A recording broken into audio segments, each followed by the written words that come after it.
ba lekola ditlamorago tsa morwalela mme go dumelwa fa bontsi ba metsi bo bakilwe ke motswedi ono.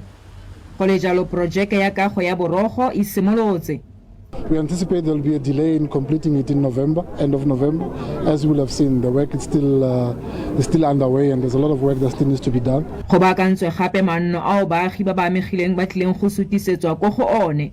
We've just went into this community hall now with the MMC to make an assessment. In the event, we must immediately evacuate people. Fela ga se botlhe ba ba itumeletseng ketelo eno. If we don't sleep, we try to call them. They don't answer. But if they want to do the walkabouts, they must consult with us, councillors, so we can tell them the problem and the challenges what we are facing at the level of the ground. Dikgang di sa le foo, ba ditirelo tsa tshoganyetso tsa Johannesburg ba re ga go ise go nne le ditiragalo dipe tse di masisi gape.